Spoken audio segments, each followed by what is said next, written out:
Hello, welcome back to my YouTube channel. My name is Nadia Adam. I'm a Vedic Astrologer and psychic medium. So today we are going to talk about the upcoming week astrological update from the perspective of Vedic Astrology between 30th of May until 6th of June. Alright, so that's mean within this upcoming 1 week. As usual, I will divide my explanation into several parts and the timestamp will be in description box along with my personal details if you're interested to book a personal reading with me. Okay, so now there are two main things happening this week, alright? So first thing we're gonna just skip me the pen, alright? So we have Venus and Mars will be in conjunction for the next 3 weeks, alright? And then we are going to have a full moon, right? Which is going to be around 4th or 5th of June. So now let us talk about Venus and Mars conjunction. So Mars here is actually in debilitate, right? Sign. It's actually in the maximum debilitation because it's in Pushya Nakshatra at this moment of time, right? Which the time where they will get into conjunction, right? That means Mars here is kind of in pretty much weak placement, I would say. It really can highlight our Cancerian energy and trigger us heavily, all right? Especially if you are actually going through Mahadasha, Antardasha, or Priyantradasha of Moon, Mars, and Venus, okay? This will be very, very, you can say, significant transit, all right? And then we have here Venus is actually in the Cancer, which I believe it's a good placement for Venus, all right? Venus is Jala Tattva Graha, okay? That means it has a water element on it. So when we have Venus actually sitting in water element, it usually gives a good result. Perhaps Venus in Cancer is the least, okay? But it's still on the top 3 of where Venus usually give good result, right? In its transit or even in natal placement. So when we have Venus, which is a planet of passion, love, sensuality, creativity, conjunct with Mars, a soldier, right? A fire, an energy of impulsiveness, or our motivation is our ignition, that we go and get something, that we go and attain something. It's a fuel. If you have a weak Mars, if you have a weak Mars, usually the person can get really lazy, for example, or they procrastinate. But if their Mars is strong, usually they will go get it and they will kind of achieve things. So combine these two energies together. And this shows a strong indication of some change might happen in the Cancer house, right? Regardless where is your Cancer house is, there will be some sort of trigger, or there is some sort of awakening, transformation, or realization that, oh, I thought that the A and B will give me some sort of stability, emotional or mental fulfillment, but now I realize that what I need is X and Z. All right. Or now you will start to realize like how I can combine and get everything A, B, and X and Z together in order for me to get that fulfillment. All right. Or maybe it's just the energy of withdrawal. Like, I don't want to deal with this because this is heavily really impacting me emotionally and mentally. It also can manifest in such way. All right. Let us analyze Mars here. So Mars here is the ruler of the Aries, right? Which is the energy of motivation, individuality, self-esteem, self-confidence, etc. And is ruling the natural house or natural sign of Scorpio, which is what? Transformation, change, hidden things start to show up itself, right? So you have these two combinations not sitting together, but I mean, Mars is signifying these two energies, right? Sitting in the sign of Cancer, it shows strongly that we will start to realize things that we need to change in ourselves or even in our mental or emotional state in order for us to get into fulfillment or in order for us to have that peace of mind. So that's mean like if I want to conclude this, you will say that this is a period where the person will be fighting very hard in order for them to get that peace of mind.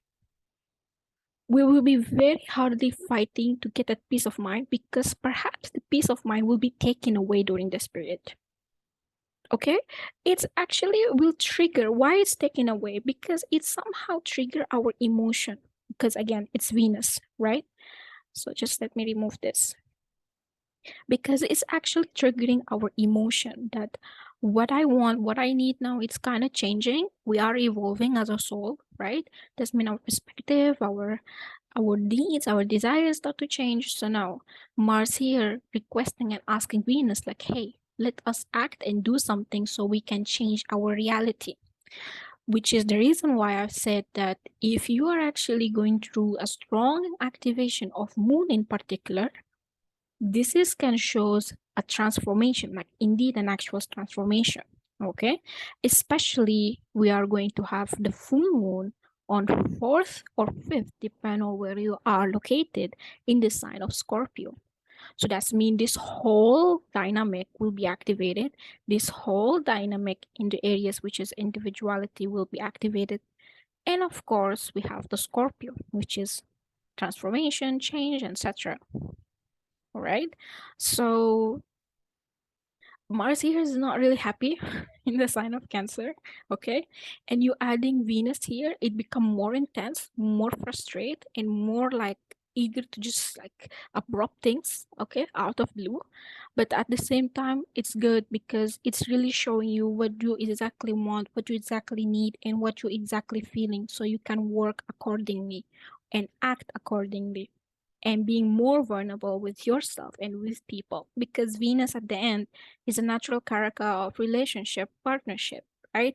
Which again, and then is in a Cancer. That's mean it will have to do maybe with people that are close to us. All right. So I hope it was helpful. I mean, if you are going again through Mahadasha, Antardasha, Priantardasha, Moon, Mars, or Venus, you gotta be careful during this period. Of course, doesn't mean that everyone will feel it. Doesn't mean that everyone will feel it negatively, right? It depends. Where is exactly your Cancer house and how many Ashtak Varga it gives to you. It will add more flavor. Like, okay, will be a good transit for the next 1 month, or it will be I need to be careful. I don't want to say bad. I need to be careful out of it. All right. So yeah, I hope it was helpful. Now let us talk a bit about the upcoming full moon, which on 4th or 5th, depending on wherever you are at. Excuse me. Okay, just give me a second. Let me change this. All right. So we're going to have here a full moon in the sign of Scorpio. Sun will be for sure in the sign of Taurus, all right? And this particular this particular full moon is not really aspected by anything. It's just the matter of fact that moon is in Scorpio. It by itself, it's like already a major theme, all right? And the dispositor here is weak. This positor here is still weak, is still in the harshest placement of debilitation, all right, which is in Pushya Nakshatra. So even if you look at the dignity of the whole new moon thing, you can see that in Navamsha, it will be the Scorpio, right? And then we have Mercury, Mars, and Moon. So this is a very, very karmic kind of theme. Again, I don't think like everybody will feel it, but if you have actually a strong Martian energy activated, Venusian and Moon energy right now activated, then most probably I would say 80% you will feel something, either in good way, bad way, or distant way. Even let's say, for example, nothing actually happened in your reality, but inside there is some sort of like, emotional, mental fluctuation, because Moon will be actually debilitated, right? Although here there is cancellation of debilitation, all right, because there is a parivartan yoga here going on, right? There is a part of Vata and yoga, but we cannot deny the fact that both of them are debilitated. That's mean there is some karmic theme here will start to show up during this period of time. Definitely. Yeah, and then if you notice that Saturn will be aspecting the moon. So you can see that moon here can be in a very heavy placement. That's mean most probably it will affect our mental and emotional state. All right. Depend on our mental emotional state, it can be the trigger where we're going to take an actions and decisions, either good or bad. So it's better if you are really feeling heavy on that day, just isolate yourself. Do not talk, do not react, do not do anything. Like literally. Especially I would say from tomorrow. Because moon will be actually moving to, yeah, I think tomorrow it will be moving to Libra. That's mean it will be conjunct also K2, which is not good. All right. So this is a period where it might trigger our mental emotional state in order for us to take an action out of passion, out of love, out of the strong desire for us to fulfill something. This is can come up as like aggression also. Like I want this, I want to get it. I don't care how I'm going to get it, but I just want it. It's just good. I mean, in some cases it's good, but it's in some cases it's good if the configuration is different. But right now what we have here is just too much water energy, too much individual energy. So that's mean there will be the trigger point here. It's out of anger, not actually out of wanting to spread love or to spread peace. It's just like me. I'm the one who not feeling well. I'm the one. I am. All right. So most probably this theme will start to play out in the personal level. That's mean in your personal relationship. Let's say, for example, your close family members, even let's say in a business, but it's more like in business partnership level, not as like collective or like with people around, right? So I will write more about this, which I will post it most probably on Friday this weekend, all right, about this configuration, this current lunar cycle.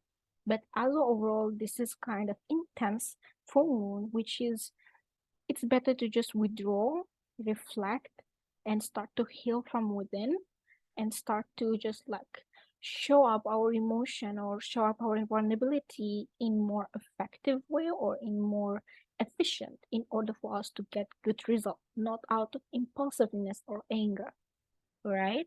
So yeah, I mean, I will write more about this, but you will start to feel the intensity from tomorrow, which is 31st, all right? Because Venus will be moving to Cancer at the same time. Moon also, I believe it will be in the sign of Libra, right? So that's it for today. I hope it was helpful. Thank you so much for your time. Thank you for listening and wishing you to have a wonderful week and hear from you soon. Thank you. Bye.